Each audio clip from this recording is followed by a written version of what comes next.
যেই ধরনের বাধার সম্মুখীন হয়েছেন, আমি আপনি দাওয়াতের কাজ করতে গেলে এই বাধাগুলার সম্মুখীন আমাদের জীবনেও হওয়া লাগতে পারে। যদি ওই বাধার সম্মুখীন হই, তাহলে এতে দ্বীনের দাওয়াতের কাজ ছেড়ে দেওয়ার কোনো সুযোগ নাই, বরং কাজ আগের চাইতে গতি আরো বাড়িয়ে দিতে হবে। এই জন্য আমরা মনে রাখবো, রাসূলুল্লাহ সাল্লাল্লাহু আলাইহি সাল্লাম হলেন মুবাল্লিগ, প্রচারক। সূরা মাইদার ৬৭ নম্বর আয়াতে আল্লাহ বলেন, ইয়া আইয়ুহার রাসূলু বাল্লিগ মা উনজিলা ইলাইকা মির রাব্বিক। হে রাসূল সাল্লাল্লাহু আলাইহি সাল্লাম, বাল্লিগ প্রচার করেন, তাবলীগ করেন, মা উনজিলা ইলাইকা, যা আপনার প্রতি অবতীর্ণ করা হয়েছে, মির রাব্বিক, আপনার রবের পক্ষ থেকে। তাহলে রাসূল সাল্লাল্লাহু আলাইহি সাল্লাম হলেন মুবাল্লিগ, প্রচারক। রাসূলুল্লাহ সাল্লাল্লাহু আলাইহি সাল্লাম মুবাল্লিগ হিসাবে ইসলাম প্রচার করতে গিয়ে যেই ধরনের বাধার সম্মুখীন হয়েছেন, এগুলো অনেক ধরনের বলা যায়। আমি আজকে আপনাদের সামনে ৮টি কথা বলবো। কয়টি? ৮টি। খুব ভালোভাবে মনে রাখবেন। প্রথমে ৮টি একসাথে বলি। ১ নাম্বার, মুবাল্লিগ বা রাসূল সাল্লাল্লাহু আলাইহি সাল্লাম ইসলাম প্রচার করতে গিয়ে মুবাল্লিগ বা দাঈ হিসাবে প্রথমেই তিনি নির্যাতনের শিকার হয়েছেন। মুবাল্লিগ বা দাঈ হিসাবে দাঈকে নির্যাতন করা। মনে রাখবেন, পৃথিবীর কোনো ভালো কাজকে বাধাগ্রস্ত করার জন্য বিভিন্ন উপায় অবলম্বন করতে হয়। রাসূলুল্লাহ সাল্লাল্লাহু আলাইহি সাল্লামের দাওয়াতি কাজ, এটা বাধাগ্রস্ত করার জন্য প্রথমে কি করলো? মুবাল্লিগকে বিরক্ত করা, নির্যাতন করা। এ হলো প্রথম। ২ নাম্বার, যারা মুবাল্লিগের অনুসারী তাদের উপর জুলুম নির্যাতন। প্রথম, মুবাল্লিগকে জুলুম নির্যাতন করা, দাঈকে জুলুম নির্যাতন করা। ২, দাঈর অনুসারী, মুবাল্লিগের অনুসারী যারা, তাদের উপর জুলুম নির্যাতন করা। ৩ নাম্বার, এই দাঈ বা মুবাল্লিগের সমর্থকদেরকে চাপ প্রয়োগ করা। ৩ নাম্বার, মুবাল্লিগের যে সমর্থক, তাদেরকে চাপ প্রয়োগ করা। সমর্থক কেন বললাম? সমর্থকদের মধ্যে যে মুসলমান থাকতে হবে এমন না। সমর্থক যেমন চাচা আবু তালেব, বলবো ইনশাআল্লাহ। এটা হলো ৩ নাম্বার। ৪ নাম্বার, মিথ্যা অপবাদ দেওয়া দায়ের বিরুদ্ধে। ৫ নাম্বার, আন্তর্জাতিক অঙ্গনে ইসলাম প্রচারে বাধা দেওয়া। ৬ নাম্বার, মিথ্যা প্রলোভন, লোক প্রলোভনের মাধ্যমে তার কাজকে বাধাগ্রস্ত করার চেষ্টা করা। ৭ নাম্বার, বয়কট করা। ৮ নাম্বার, তায়েফের ময়দানে রাসূল সাল্লাল্লাহু আলাইহি সাল্লামের উপর জুলুম নির্যাতন। নবুয়তের ১৩ বছর যদি আমরা শুধু এই ৮টা বিষয় নিয়েও পড়াশোনা করি, আপনি দেখবেন চোখের পানি আটকে রাখতে পারবেন না। আমরা যদি অন্যের কাছে এগুলা প্রচার করি, তাহলে দায়ীর কাজ যারা করতেছে বর্তমানে, দাওয়াতের কাজ, তাদের কাছে ৮টা জিনিস সামনে থাকতেই হবে। ১ নাম্বার, দায়ীকে বিরক্ত করা, নির্যাতন করা। এ ব্যাপারে ২টি দৃষ্টান্ত আমি আপনাদেরকে বলি। ১, সহিহ বুখারীর ৫২০ নম্বর হাদিস। ২, সহিহ বুখারীর ৪,৮১৫ নম্বর হাদিস। মুবাল্লিগকে নির্যাতন করা বা বিরক্ত করা, এটার ২টি দৃষ্টান্ত বলছি। ১, সহিহ বুখারীর ৫২০ নম্বর হাদিস, আব্দুল্লাহ ইবনে মাসউদ রাদিয়াল্লাহু তাআলা আনহুর বর্ণনা। তিনি বলেন, বাইনামা রাসূলুল্লাহ সাল্লাল্লাহু আলাইহি ওয়াসাল্লাম কাইমুন ইউসাল্লি ইনদাল কাবা। রাসূলুল্লাহ সাল্লাল্লাহু আলাইহি সাল্লাম একবার কাবার সামনে সালাত আদায় করছিলেন। ওয়া জামউ কুরাইশিন ফি মাজালিসিহিম, কুরাইশের নেতৃবৃন্দ যারা আছে তারা আপনার ওই পাশে এক জায়গায় বসেছিল। ইয ক্বালা কাইলুম মিনহুম, তাদের থেকে একজন বলল, আলা তানজুরুনা ইলা হাদাল মুরাই, আচ্ছা তোমরা কি দেখতেছো না এই লোকটা আমাদের সামনে এইভাবে তার রবের ইবাদত করে? আইয়ুকুম ইয়াকুমু ইলা জাজুরি আলি ফুলান ফায়ামিদু ইলা ফারসিহা ওয়া দামিহা ওয়া সালাহা ফায়াজিউ বিহি সুম্মা ইউমহিলুহু। তোমাদের মধ্যে কে পারবা অমুক এলাকায় ওট জবাই করার স্থানে যাবা, সেখান থেকে ওটের পায়খানা, রক্ত, নারী ভুড়িগুলা আনবা, আনার পর অপেক্ষায় থাকবা। মোহাম্মদ যখন সাল্লাল্লাহু আলাইহি সাল্লাম যখন সেজদায় যাবে, তখন সে ওই ওটের নারী ভুড়ি, প্রস্রাব, ওটের রক্তগুলা তার কাঁধের মাঝখানে রেখে দিবে সেজদা অবস্থায়। কে পারবা? নাউজুবিল্লাহ। উকবা ইবনে আবি মুআইত, এক পাপিষ্ঠ, এই ব্যক্তি দাঁড়ায় গেল। নাম মনে রাখবেন, উকবা। এই উকবা ইবনে আবি মুআইত দাঁড়ায় গেছে।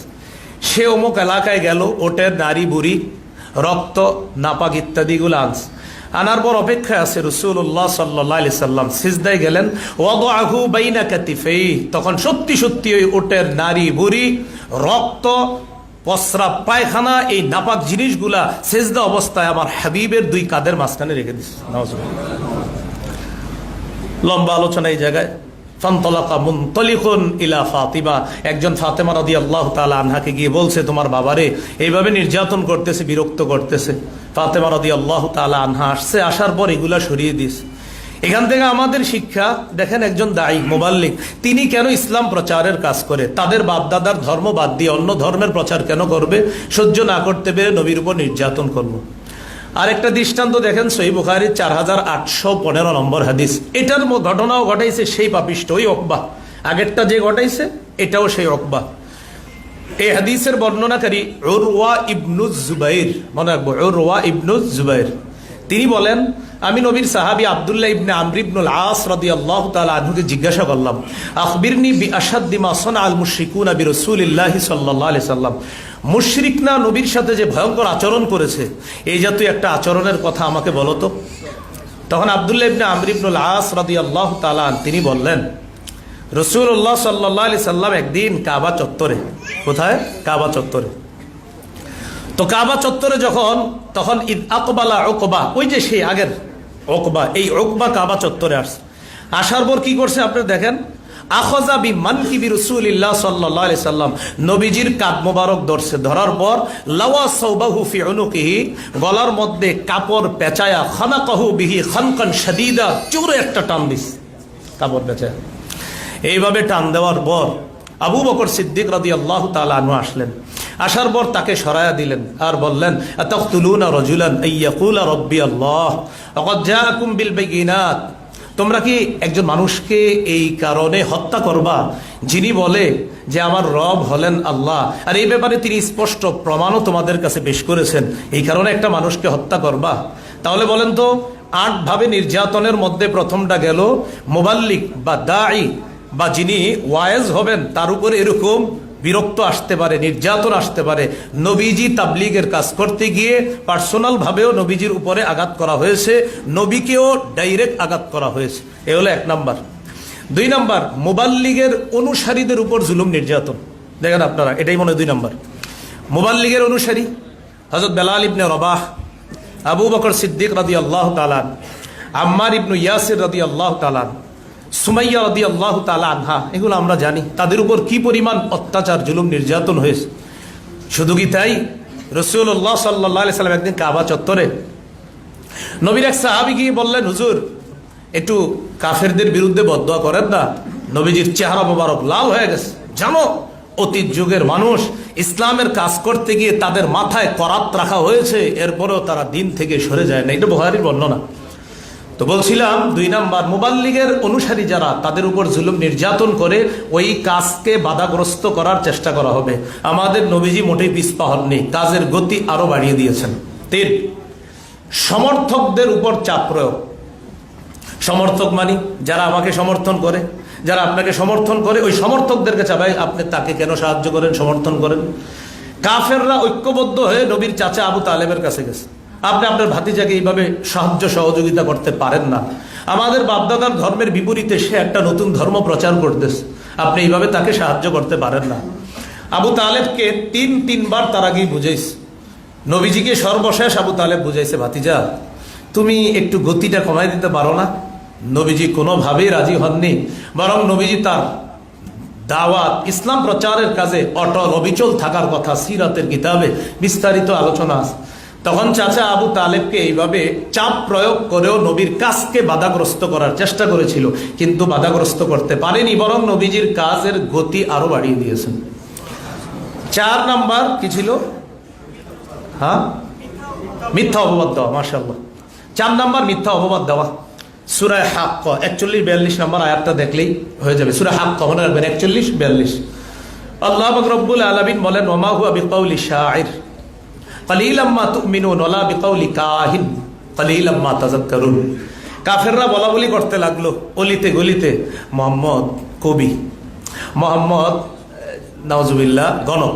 আল্লাহ বলে দিলেন, না না, ওমা হুয়া বিকাউলি শাইর, এটা কোনো কবির বক্তব্য না, ওয়ালা বিকাউলি কাহিন, এটা কোনো গণকের বক্তব্য না। সূরা ইয়াসিন আপনারা পাবেন, ওমা আল্লামনাহু শি'রা, আমি নবীকে শের কবিতা শিক্ষা দিইনি, ওমায়াম বাগিলা, এটা তার জন্য উচিত না।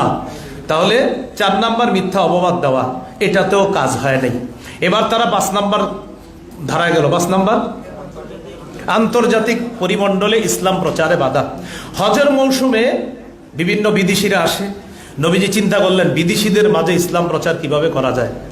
কাফেররা চিন্তায় পড়ে গেল, মোহাম্মদ যদি বিদেশিদের মাঝে কথা বলে, তার কথায় যে সৌন্দর্যতা, সুবহানাল্লাহ, এরা আবার স্বীকার করে তার কথার যে সৌন্দর্যতা, যে কেউ মুগ্ধ হয়ে তার কথাগুলো মেনে নিতে পারে। কাফেররাও বলছে ইন্না লিকাউলিহি লা হালাওয়া, মুহাম্মদ সাল্লাল্লাহু আলাইহি সাল্লামের কথার মধ্যে আলাদা একটা স্বাদ আছে, মজা আছে। এই কথা মুসলিম শরীফও আছে। আপনাদেরকে বলে দেই, আন্তর্জাতিক নাম্বার মোট 3033টা হাদিস মুসলিম শরীফের আন্তর্জাতিক নাম্বার অনুযায়ী। এই অনুযায়ী 868 নম্বর হাদিসটা পড়বেন, অনেক মজা পাবেন। রাসূলুল্লাহ সাল্লাল্লাহু আলাইহি সাল্লামের কথায় কি পরিমাণ মজা। জিমাদ নামে এক ব্যক্তি আসছে, সে ঝাড়ফুঁক করে, ঝাড়ফুঁক। তো জিমাদ মক্কায় আসার পর কাফেররা চিন্তা করলো, এই ব্যক্তি ঝাড়ফুঁক করে, দেখি মোহাম্মদকে ঝাড়ফুঁক করায় তার মাথাটা ঠিক করা যায় কিনা, নাউজুবিল্লাহ। তো জিমাদ যেতে আসলো, আসার পর তারা বলল, শোনেন, এই মক্কায় কিন্তু একটা লোক আছে, তার নাম মোহাম্মদ। সামিআ মিন সুফাহাই আহলি মক্কা, মক্কার নির্বুদ্ধের কাছ থেকে জিমাদ শুনলো, ইন্না মুহাম্মাদান মাজনুন, মোহাম্মদ পাগল, নাউজুবিল্লাহ। মনে রাখতে হবে লোকটার নাম কি, জিমাদ। তো আসছে, আসার পর তখন তারা এই কথা বলে দিল, জিমাদ তুমি তো ঝাড়ফুঁক করো, এই মোহাম্মদ নামে নাউজুবিল্লাহ একজন পাগল আছে, নাউজুবিল্লাহ, তাকে দেখলে ঝাড়ফুঁক করবা, নাউজুবিল্লাহ। তো জিমাদ বলল, টেনশন করো না, দেখি আমার ঝাড়ফুঁকে ভালো হয়ে যায়, টেনশন নাই। একদিন লাকিয়াহু মুহাম্মদ সাল্লাল্লাহু আলাইহি সাল্লাম, নবীজির সাথে সাক্ষাৎ হয়ে গেছে। সাক্ষাৎ হওয়ার পর নবীজির বলতেছে, তোমার বিষয়টা আমি জানি, তোমার যে সমস্যা আছে জানি, টেনশন করো না। আমি যদি ঝাড়ফুঁক করি, আমি আশাবাদী আল্লাহ আমার ঝাড়ফুঁকে কাজ করবে। আবার এটাও কয় আল্লাহ ঝাড়ফুঁকে কাজ করবে, তুমি টেনশন করো না। তো নবীজি কিছু বলতে চাইতেছে, জিমাদ শুনতে চাইতেছে, ঠিক আছে বলো। নবীজি তখন বলা শুরু করলেন, ইন্নাল হামদুলিল্লাহ সুবহানাল্লাহ নাহমাদুহু ওয়া নাস্তাঈনুহু ওয়া নাস্তাগফিরুহ। এতটুকু বইলা নবীজি বললেন, ওয়া আশহাদু আল্লা ইলাহা ইল্লাল্লাহ ওয়া আশহাদু আন্না মুহাম্মাদার রাসূলুল্লাহ। কোন riwayate কম বেশি আছে। নবীজি বললেন, সমস্ত প্রশংসা আল্লাহর, আমরা তার প্রশংসা করি, তার কাছে সাহায্য প্রার্থনা করি, আমরা তার প্রশংসা করি। আমি সাক্ষ্য দিচ্ছি আল্লাহ ছাড়া কোনো ইলাহ নাই, মুহাম্মদ সাল্লাল্লাহু আলাইহি সাল্লাম আল্লাহ রাসূল। জিমাদ ঝাড়ফুঁক করতে আসছিল, জিমাদ ঝাড়ফুঁক করতে আসছে। এই কথা বলার পর জিমাদ কয়, থামো থামো থামো থামো। নবীজির বলতেছে, তুমি এক কাজ করো, যে কথাগুলা তুমি বললা, আইদ আলাইয়া কালিমাতিকা হাউলা, এগুলো আবার বলো। আলাইহি রাসূলুল্লাহ সাল্লাল্লাহু আলাইহি সাল্লাম সালাসা মাররাত, আমাদের নবীজি কথাগুলো আবার 3 বার বললেন। বলার পর জিমাত তন্ময় হয়ে শুননা নবীজিকে বলতেছে, সামিআতু কাওলাস সাহারা, সামিআতু কাওলাল কাহনা, সামিআতু কাওলাশ শুআরা, ওয়াল্লাহি মা সামিআতু মিসলা কালিমাতিকা হাউলা। আমি গণকের কথা শুনছি, আমি জাদুকরদের কথা শুনছি, আমি কবিদের কথা শুনছি, আল্লাহর কসম তোমার এই কথাগুলোর মতো এমন তথ্যবহুল আর অর্থবোধক কথা আমার জীবনে আমি শুনিনি। ওখানে আছে লাকাদ বালাগনা নাউসাল বাহরি, নাউসাল বাহরি, তোমার কথাগুলো সমুদ্রের গভীরে গিয়ে পৌঁছে গিয়েছে, তোমার কথার এত সুন্দর অর্থ। এবার দেখেন জিমাদ কি কয়, হাত ইয়াদাক, তোমার হাতটা দাও, উবাইয়াকা আলাল ইসলাম, কি ঝাড়ফুঁক করবো, এই মুহূর্তে মুসলমান হয়ে যাবো। নবীজিরে পাগল বইলা দেখে না, এত কাজ হয় না। তো আন্তর্জাতিক পরিমণ্ডলে নবীর কথা যদি তারা শুনে, ঝামেলা। তখন তারা বৈঠক করলো, হ্যাঁ আমার নির্ধারিত সময় আছে, যাও। তখন তারা বৈঠক, আমি সময়ের মধ্যে ইনশাল্লাহ শেষ করে দিব, ভাই মাপ চেয়ে নিচ্ছি আসলে। হ্যাঁ, তো রাসূলুল্লাহ সাল্লাল্লাহু আলাইহি সাল্লাম আন্তর্জাতিক পরিমণ্ডলের জন্য ইসলাম প্রচার করতে না পারে, কাফেররা তারা একটা বৈঠক করলো। তো হ্যাঁ আদনান ভাই কেন যে এই বিষয় দিল, এই জন্য তো একটু বেশি বলতে হইতেছে। হ্যাঁ, যাই হোক, রাসূলুল্লাহ সাল্লাল্লাহু আলাইহি সাল্লামের কাজকে বাধাগ্রস্ত করার জন্য, আন্তর্জাতিক পরিমণ্ডলের জন্য কাজ করতে না পারে, তারা একটা মিটিং করলো, পরামর্শ করলো। সভাপতি নির্ধারণ করা হলো ওলীদ ইবনে মুগীরাকে। সবার মধ্যে আলোচনা হলো যে কিভাবে বাধা দেওয়া যায়। তখন মক্কার সবাই বলল, আমরা তাকে পাগল বলে প্রচার করব। ওলীদ ইবনে মুগীরা কি জবাব দেয়, ধর তোমরা আন্দাজ এগুলো বইলো না, মুহাম্মদের কথা শুনলে মনে হয় না সে পাগল। তাহলে ঠিক আছে, আমরা তাকে কবি বলবো? কথর আমি নিজেই কবি, ওর কথায় কোনো কবিদের গন্ধ পাওয়া যায় না, এটা অন্য কথা। তাহলে গণক বলবো? আমি পৃথিবী সফর করছি, গণকদের সাথে ওঠা বসা আছে আমার, মোহাম্মদের কথায় গণকের কোনো গন্ধ পাওয়া যায় না। তাহলে জাদুকর বলি? আরে তোর জাদুকরদেরকে আমি কত দেখছি, তার কথায় জাদুকরেরও কোনো গন্ধ পাওয়া যায় না। তখন সবাই বলে আমরা কি করতে পারি আপনি বলেন। কি যে বলি, এই তখন ওয়ালিদ ইবনে মুগিরা বলেছিল ইন্না লিকাউলিহি লাহলাওয়া, মুহাম্মদ সাল্লাল্লাহু আলাইহি সাল্লামের কথার মধ্যে আলাদা একটা মিষ্টতা আছে, আলাদা একটা সৌন্দর্যতা আছে, তার কথা যে শুনবে তারই মজা লাগবে। তো যাই হোক, আমি মুরব্বী মানুষ, তোমাদেরকে একটা পরামর্শ দেই, যা কিছু বলো আর না বলো এইগুলা বইলা টইলা লাভ নাই, খালি এটা বইলো সে জাদুকর, এটাই খালি বইলো, আর কিছু দরকার নাই, খালি বলবা জাদুকর। এইভাবে আন্তর্জাতিক পরিমণ্ডলে নবী যেন ইসলাম প্রচার করতে না পারে বাধা দেওয়া হয়েছে। পরের ইতিহাস সবার যারা আসছে, আসার পর সবাই বলে একজন জাদুকর আছে, যায় না, সবাইকে তাহলে তো যাইতে হয়, দেখতে হয়। হ্যাঁ, আন্নাসু হারিসুন ফিমা মুনিআ, মানুষকে যে বিষয় নিষিদ্ধ করা হয় এটাতে মানুষ আগ্রহী হয়ে ওঠে। তখন যারাই যায় নবীর তেলাওয়াত শুনে, কোরআন শুনে, সবাই মুগ্ধ হয়ে। কোরআন আলাদা এক আকর্ষণ, যারা শুনে মুগ্ধ হয়, দলে দলে মুসলমানদের সংখ্যাও বাড়তে থাকে। 5 গেল। 6 নম্বর, লোভ প্রলোভনের মাধ্যমে। যে মোহাম্মদের কাজ তো বাধা দেওয়া যাচ্ছে না, লোভ প্রলোভনের মাধ্যমে দেখি বাধা দেওয়া যায় কিনা। কি করা যায়? কয়েকজনকে মোহাম্মদের কাছে পাঠাই। কাকে পাঠানো যায়? নামটা মনে রাখবেন, উতবা ইবনে রবিআ। উতবা, আগেরটা কিন্তু উকবা কফ দিয়ে, আর এটা হলো তা দিয়ে, উতবা ইবনে রবিআ। আগেরটা কফ দিয়ে, উকবা ইবনে আবি মুআইত, বুঝে জালেম। আর এটা হলো উতবা তা দিয়ে, উতবা ইবনে রবিআ নবীজির কাছে গেছে। খুব ভালো করে মনে রাখবেন। আজকে আপনাদেরকে পুরস্কৃত করা হবে মনে হয় সিরাত ইবনে হিশাম, না শুনলাম? এই সিরাত ইবনে হিশামের মধ্যে আসছে উতবা ইবনে রবিআ গেছে নবীজির কাছে। যাওয়ার পরে কয়, ভাতিজা তুমি তো মাশাআল্লাহ অনেক ভালো মানুষ, তোমার বংশী সব কিছু বলার পর তোমার কিছু কথা বলতে আসছিল। কি কথা বলেন চাচা? বলতেছে 4টা প্রস্তাব তোমাকে আমি, প্রথমে 3টা প্রস্তাব দিব, 3টা না মানলে 4টা দিব। মোট কয়টা? 4টা। প্রথম 3টা না মানলে 4টা। খুব মনে রাখবেন। 1, ইন কুনতা তুরিদু বিমা জিতা বিহি মিন হাদাল আমরি মালান জামা'না লাকা মালা। তুমি যে মিশন নিয়ে নামছো, এই মিশনের উদ্দেশ্য যদি সম্পদ হয় আমাদেরকে বলো, তোমাকে আমরা প্রচুর সম্পদ জমা করে মালিক বানায় দিই। 1, 2, ওয়াইন কুনতা তুরিদু বিহি শারাফা, তুমি যদি পদমর্যাদা চাও আমাদের মধ্যে বলো, সাওয়াদনাকা, আমরা তোমাকে আমাদের এই বিভিন্ন বৈঠকের প্রধান বানিয়ে দিব, তোমার কথা ছাড়া আমরা কোনো সিদ্ধান্ত নিব না।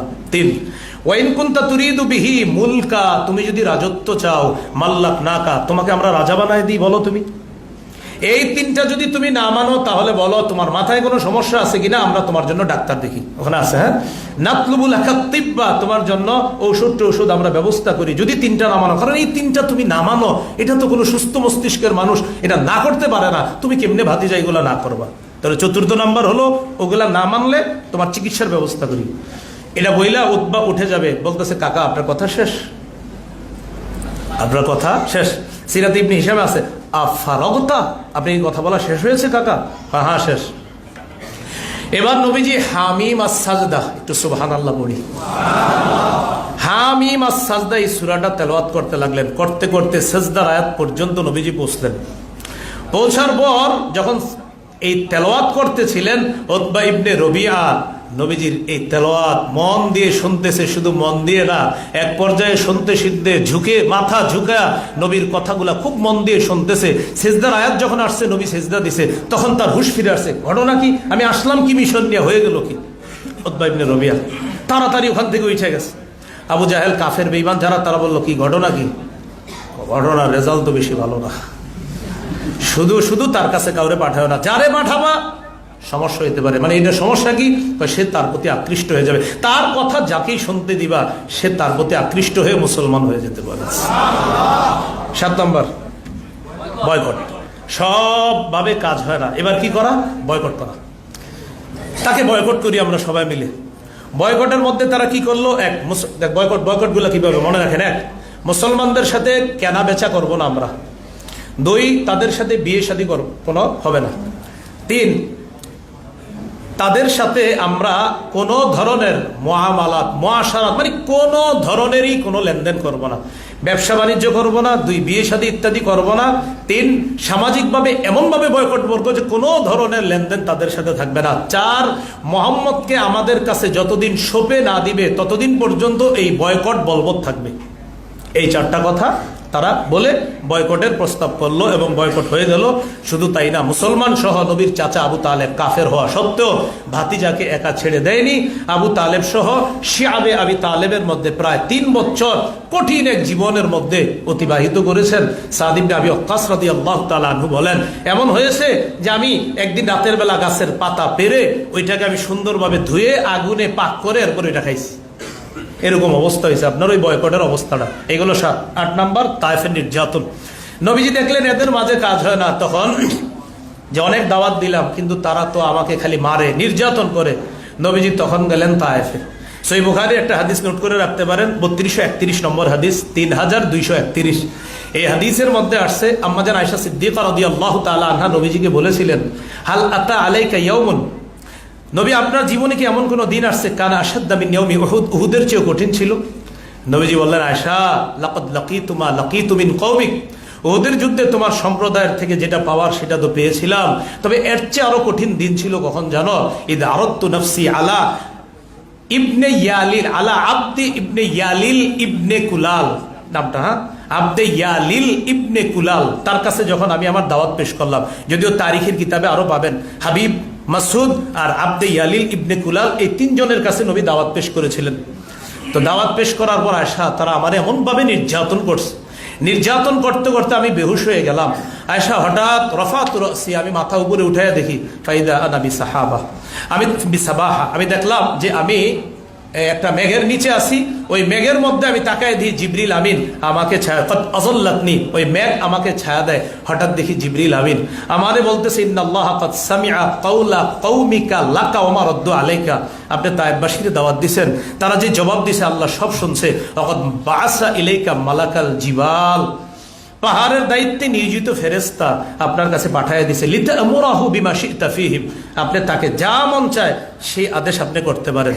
নবীজি সাল্লাল্লাহু আলাইহি সাল্লামকে ওই যে পাহাড়ের দায়িত্বে ফেরেশতা তিনি নবীজিকে সালাম দেন। নবীজি বলেন, না দানি, আমাকে ডাকলেন, সাল্লাম আলাইয়া, আমাকে সালাম দিলেন। সালাম দেওয়ার পর আমাকে বললেন, আপনি যদি বলেন আন উতবিকু আলাইহিমুল আখবাশাইন, এই 2 পাহাড় তাদেরকে চাপা দিয়ে আমি শেষ করে দেই, আপনি বলেন আমি আপনার হুকুম পালন করব।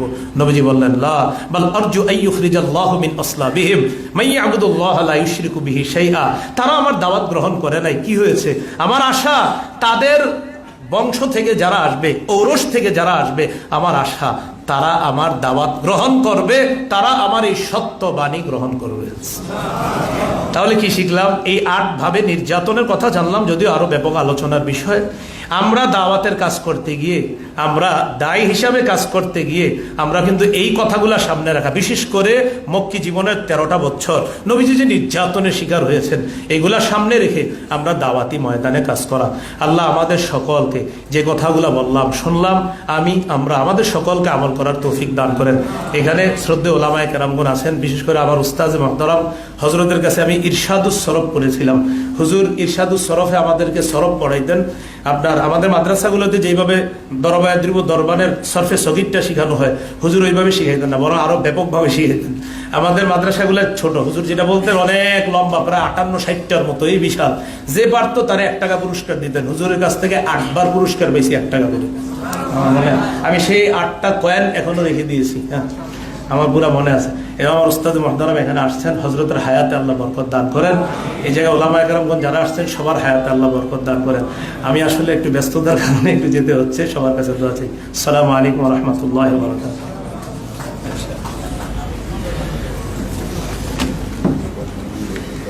লিল্লাহি তাকবীর, আরো জোরে লিল্লাহি তাকবীর, লিল্লাহি তাকবীর। আল্লাহ তাআলা আমাদের মুহতারাম উস্তাদকে হায়াতে তাইয়্যিবা দান করেন, আমিন। এ পর্যায়ে ক্রেস্ট দিচ্ছেন আমাদের উস্তাদকে তোহাজির নুরাইন অনলাইন মাদ্রাসার প্রতিষ্ঠাতা পরিচালক, আমাদের সকলের প্রিয় উস্তাদ আবু তোহা মোহাম্মদ আদনান।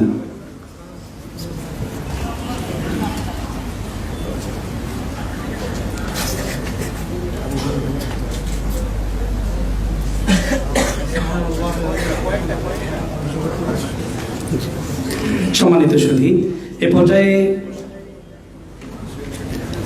একটি ইসলামী সঙ্গীত নিয়ে মঞ্চে আসার জন্য আহ্বান করছি। নাতে রাসূল সাল্লাল্লাহু আলাইহি ওয়াসাল্লাম নিয়ে মঞ্চে আসার জন্য আহ্বান করছি আমাদের সকলের প্রিয় শিল্পী মাহমুদ হুজাইফাকে। ইনশাআল্লাহ এরপরেই আমাদের প্রিয় শিল্পী আবু ওবায়দা আসবে।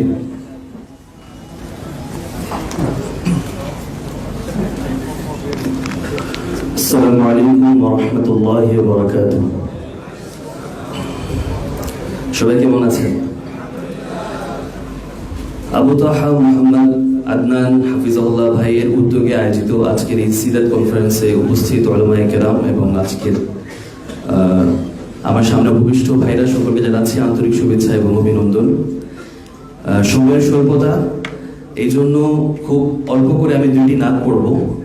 তো যেহেতু সিরাত নিয়ে আলোচনা হচ্ছিল, এখন শুরুতে যে নাটটি পড়ব আপনাদের সকলেরই পরিচিত একজন নন্দিত শিল্পী, যিনি দুনিয়া থেকে গত হয়ে গেছেন, জুমা জামশেদ রহমতুল্লাহি আলাইহি, ওনার সুর করা এবং তাকি উসমানী হাফিজাহুল্লাহ এর লেখা মিঠা মিঠা প্যারা প্যারা মেরে মোহাম্মদ কা নাম, এই নাটটি পড়ছি। এবং আমি অনুরোধ করব এই মিঠা মিঠা প্যারা প্যারা মেরে মোহাম্মদ কা নাম, এই লাইনটুকু আপনারা সবাই আমার সঙ্গে পড়বেন, পারবেন তো ইনশাআল্লাহ? মিঠা